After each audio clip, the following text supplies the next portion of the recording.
Hey guys, it's Makanor, and I'm going to talk about reasons why I think the Otherkin community is viewed negatively by the general public. And there's a lot of things to really touch base on, but I'm just going to start.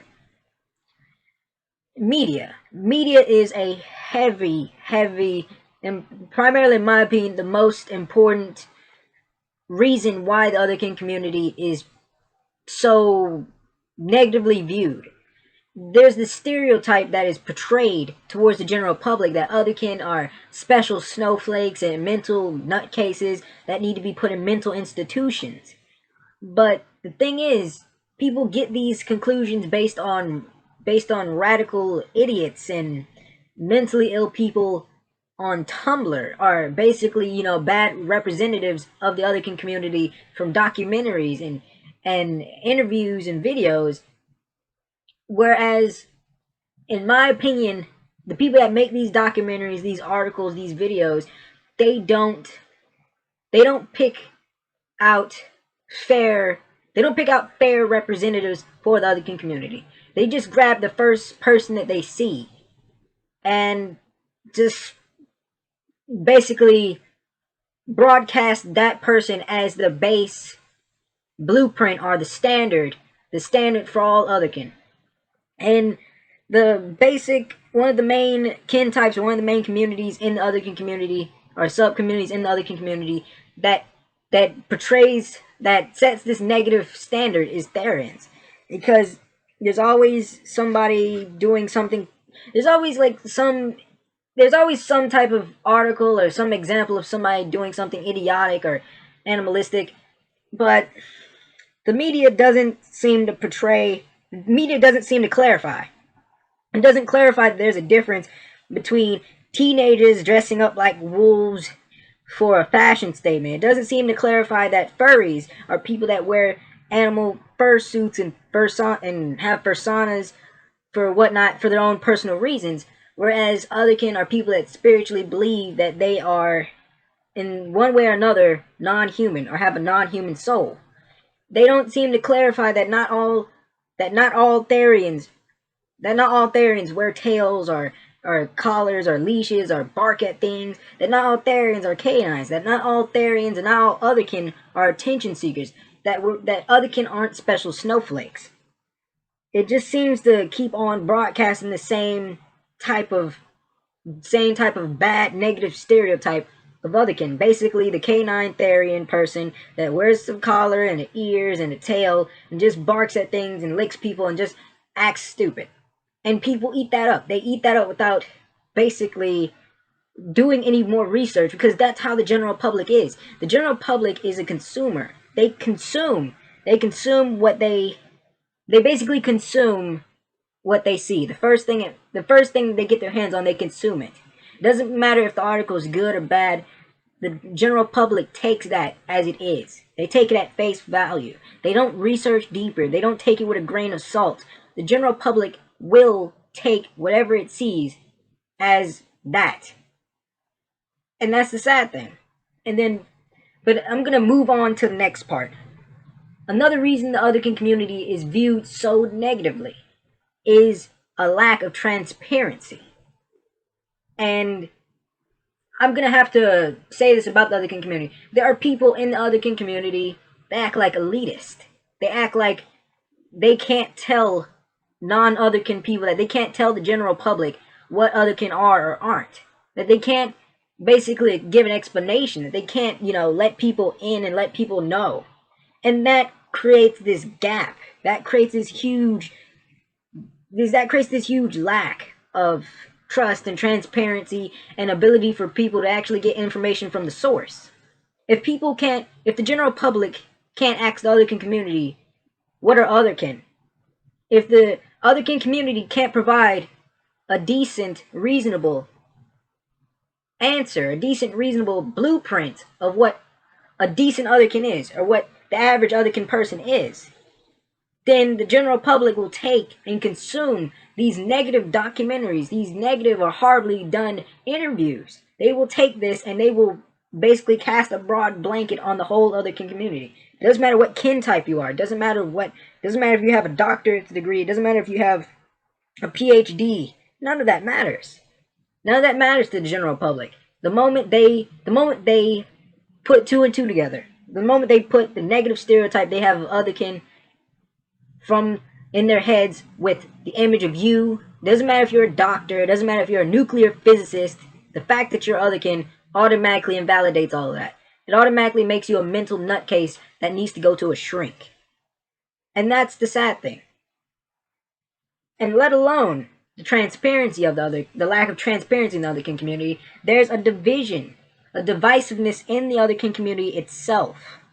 There's a divisiveness or a line drawn between spiritual otherkin that identifies otherkin leaning more towards the spiritual side or more towards spirituality, and the psychological or mental otherkin that lean towards more of the more mental chemical behaviors and phenomena.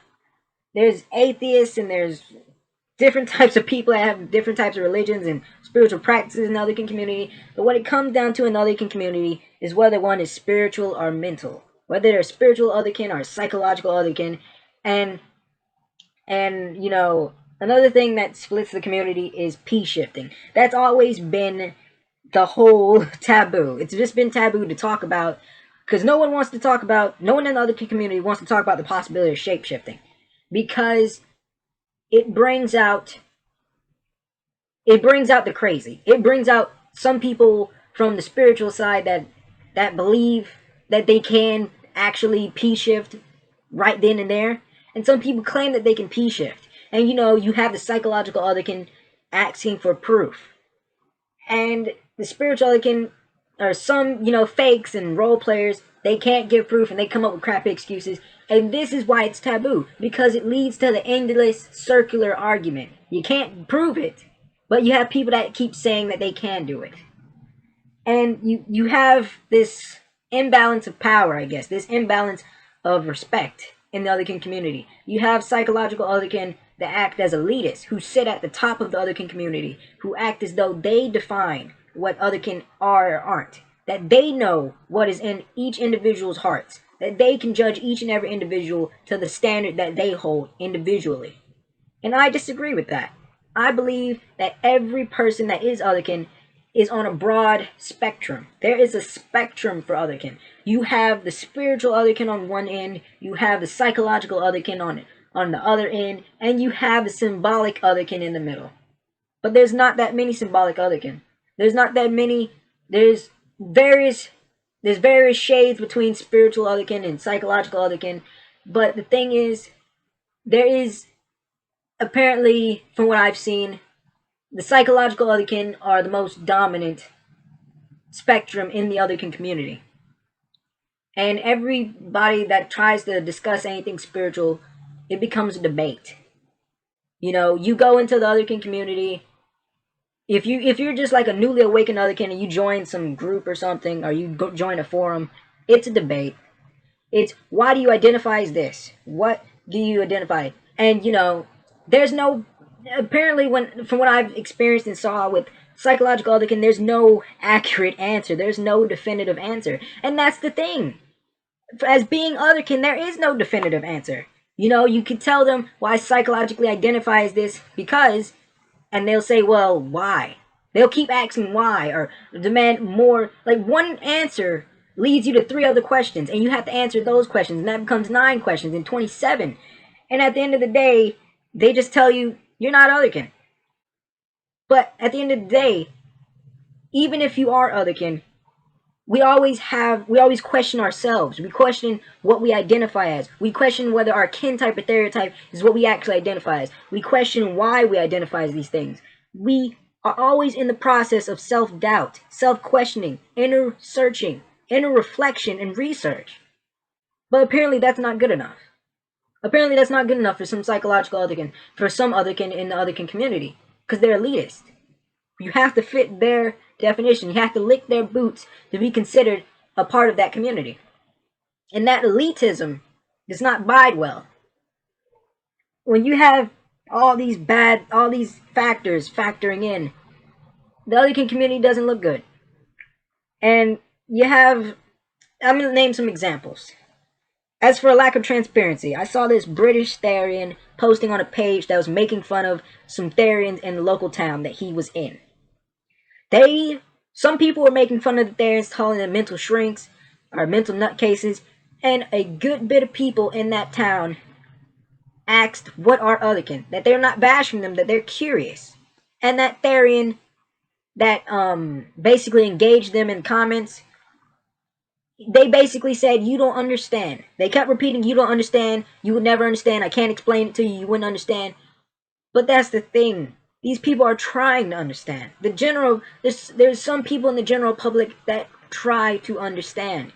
And they just asked the young man, look, can you please explain to us what Otherkin is? We're trying to understand what this is. You know, we're not judging you, we're not bashing you, we're not harassing you or bullying you. We just want to know. But that Therian could not give a proper answer.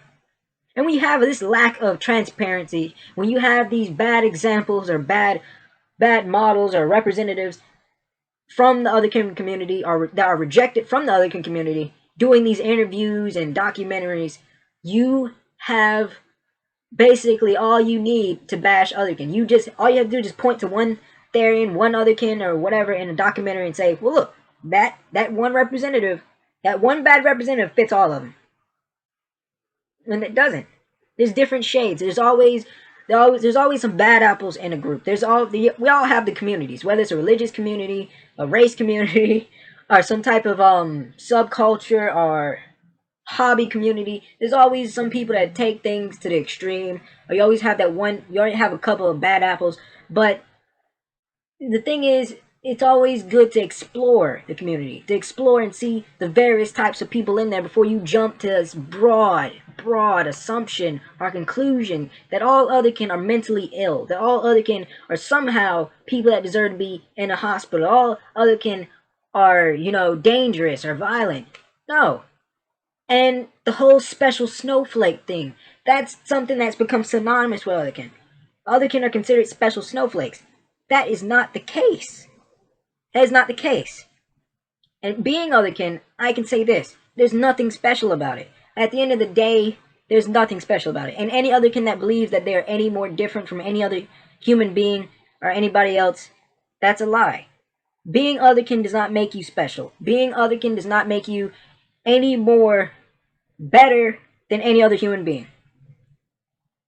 And the moment, if we just consider that, if we consider just being open and embracing things and embracing each other and just being clear and upfront and communicating, maybe that would be better. Maybe we would have a better Otherkin community. Maybe we would have a better representatives. Maybe we would be able to explain things to the general public. Maybe we would be able to repair that image. This is Makanor. Like, comment, subscribe.